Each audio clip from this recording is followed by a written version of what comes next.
Hey Harvest family, welcome to the last video in our family worship series. Today I'm going to share with you a few ideas on how you can develop your family's identity through worship traditions. It's really important for us as families to develop a good and God-honoring set of traditions in our homes. Family worship is just one of many. You might not think you have traditions in your family, or very many traditions maybe, but really what I mean by that word tradition is this.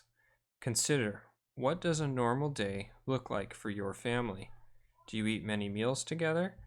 How do you choose to celebrate holidays like Easter and Christmas? How do you spend days off work together? Or what do your Sundays look like? We might not realize it, but we all have patterns or traditions that direct our days in very significant ways as well. So maybe the question I'm getting at is this. Have you taken the time to structure your family's lifestyle in an intentional direction?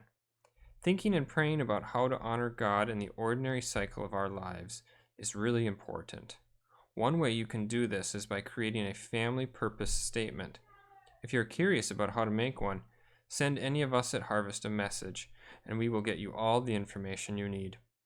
With Good Friday and Easter just a few days away, I thought it would be helpful to discuss a few examples of holiday traditions and a few that our family does with you, just to give you a few ideas. For Easter, we have a tradition called resurrection eggs that we do with the kids. It is essentially a fun way for them to learn about the story of Jesus' death, resurrection. And so what we do is we start 12 days before Easter by hiding an egg that has an object in it that corresponds to a scripture that is part of Jesus' arrest, trial, death, and resurrection. Each following day, we hide an additional egg all the way through Easter morning when all 12 eggs are hidden. So each day, we start at the beginning of the story and add the next scripture till on Easter, during which we read the whole story together. We do this as our family worship in the morning. The kids love it, and it's a lot of fun for them. We do a similar thing for Christmas called a Jesse tree. There's so many of these types of traditions and ideas out there for you to consider. The important thing is to be intentional about creating and doing them together. I hope that you have found this family worship series helpful, and I hope that you and your family commit to worshiping God together in your home. I want to leave you with a story demonstrating the value of family worship. 2 years ago, we invited some guests over to our home to join us for supper. After the supper, we all sat down and did our family worship as we always do. The guests didn't know this, they were unaware of it, but we did it all the same. The easy thing to do would have been to skip for that day or delay it till the guests left, but we did it with their permission. We simply asked, would it be okay for us to do worship together? And they said sure, not knowing really what they were getting themselves into maybe. All we did was read the Bible, prayed, and sang.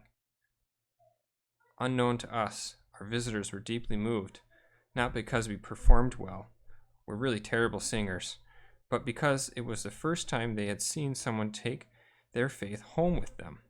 Seeing Christians sincerely worship God moved something in their heart. In fact, my story of coming to faith began in a very similar way, seeing people worship God sincerely. God is present with us when we worship Him together. Back to the story. It made our visitors really curious. They came over for supper a few weeks later, and this time they asked if we were going to do family worship again. Today, they are now worshiping God with a sincere and deep faith in a great church family. James tells us to draw near to God and that He will then draw near to us. Who knows how God will use your faithfulness in doing family worship in His service. God bless you all.